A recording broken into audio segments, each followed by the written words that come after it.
한국판 가디언즈 오브 갤럭시가 나타났습니다. 송중기, 김태리, 진선규, 유해진 등장하는 배우만으로도 어마어마한데 제작비도 무려 240억 원입니다. 할리우드 스케일의 한국형 SF 대작 승리호. 지금 만나보시죠. 영화 승리호는 2092년의 미래를 배경으로 하고 있습니다. 지구는 황폐한 행성이 되어버렸습니다. 극심한 계급차가 생기면서 상위 5%의 인간들은 초거대 기업 UTS가 운영하는 우주정거장에서 살고 있습니다. 나머지 인간들은 지구 또는 우주에서 고된 노동을 하며 살아가고 있죠. 그리고 여기 우주의 쓰레기를 청소하는 승리호가 있습니다. 마치 우주의 환경미화원 같다고요? 조금 다릅니다. 돈 되는 우주 쓰레기들을 수단과 방법을 가리지 않고 처리하는 약간 우주 해적 같은 느낌이죠. 우주선의 외관에는 한글과 태극기도 적혀있네요. 바로 이 승리호의 승무원들이 이 영화의 주인공입니다. 돈만 밝히는 승리호의 조종사 배우 송중기가 연기한 태호는 사실 사연 있는 남자입니다.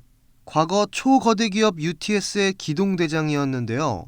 세상 누구보다 부러울 것 없던 인물이지만 모종의 사건으로 인해 지금은 우주의 환경미화원 신세입니다.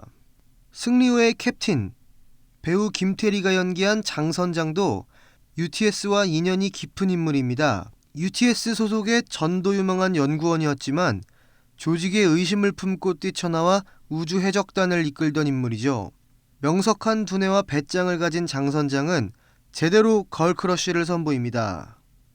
진선규 배우가 연기한 승리호의 기관사 타이거박도 어마어마한 인물입니다.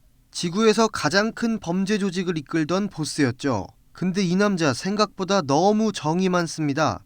진선규 배우의 찰떡같은 연기와 만나 아주 매력적인 캐릭터가 탄생했습니다. 승리호의 작살 담당 로봇 업동이를 만나보겠습니다. 업동이를 연기하기 위해 유해진 배우는 한국 영화 최초로 모션 캡처 연기를 선보였습니다. 센서를 부착하고 파란 옷을 입고 하기 전에 0점도 맞춰야 하고 작업이 꽤 복잡하더라. 저한테는 신선한 경험이었다라고 소감을 말하기도 했습니다. 이렇게 개성 넘치는 승리호의 승무원들은 어느 날 우연히 인간형 대량 살상무기 도로시를 만나게 됩니다. 정의감이라곤 눈꼽만큼도 없는 승리호의 승무원들은 도로시를 이용해 크게 한탕하려고 하는데 과연 이들은 무사히 인류를 구할 무사히 큰 돈을 벌게 될까요? 한국 최초의 우주 SF 영화 승리호가 넷플릭스를 통해 전 세계에 공개됐습니다. 늑대소년, 탐정 홍길동 등을 연출한 조성희 감독이 메가폰을 잡았는데요. 사실 승리호는 늑대소년이 나오기 전부터 10년 동안 구상한 작품이라고 밝혔습니다.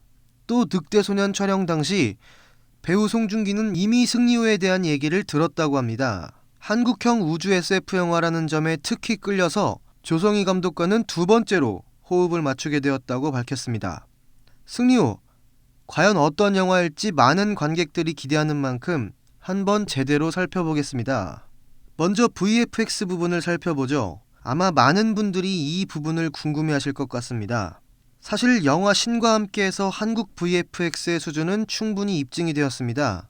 더 이상 오리가 수영장을 둥둥 떠다니던 수준은 아니라는 거죠. 근데 신과 함께는 한국의 신화를 바탕으로 한 우리만의 세계였습니다. 반면 우주를 배경으로 하는 SF 영화는 전 세계적인 매니아를 가진 영화들이 좀 있죠. 이렇게 우주를 배경으로 하는 SF 영화에는 꼭 등장하는 장면이 있습니다. 바로 광활한 우주를 비행하는 장면들인데요. 거기다 영화 이름부터 승리호라고 하니 개인적으로 이 우주 비행 장면에 대한 기대가 좀 있었습니다. 결론부터 말씀드리면 승리호의 VFX는 꽤나 놀라운 수준입니다. 거의 손색 없는 우주를 구현했다는 생각이 들었습니다.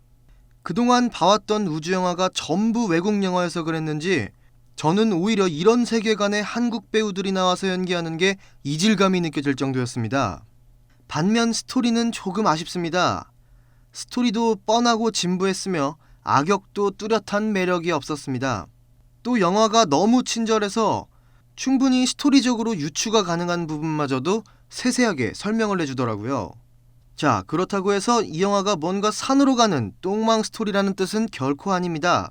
매력있는 등장인물 간 케미와 납득할 만한 스토리, 비주얼적인 볼거리도 풍성해서 영화 보는 내내 지루함은 전혀 없었습니다. 한국 영화에선 찾을 수 없었던 세계관에 익숙한 한국인 배우들이 나와서 연기하니 희한하게 자꾸 반가운 마음이 들었습니다. 승리호는 분명 한국 영화인데 마치 영화 지아이조에서 이병헌 배우가 나올 때 같은 느낌이 들어 신기하고 낯설었습니다. 한국 영화 시장의 규모는 할리우드 영화에 비해 확실한 한계가 있습니다. 그래서인지 승리호는 참 귀한 영화라는 생각이 들었습니다. 한국 영화가 가진 힘은 이미 기생충을 비롯한 많은 영화에서 증명되었습니다. 한국 영화 특유의 작품성이 거대한 스케일의 세계관과 만났을 때 어떤 작품이 탄생할지 상상만 해도 참 즐거웠었는데 그 가능성을 승리호를 통해 엿볼 수 있어서 참 좋았습니다. SF 우주 영화를 영화관에서 못 본다는 사실은 관객으로서 좀 슬프긴 하네요. 동시기 핫한 개봉작을 미리 본다. 동핫게임이었습니다. 시청해주셔서 감사합니다. 구독과 좋아요는 큰 힘이 됩니다.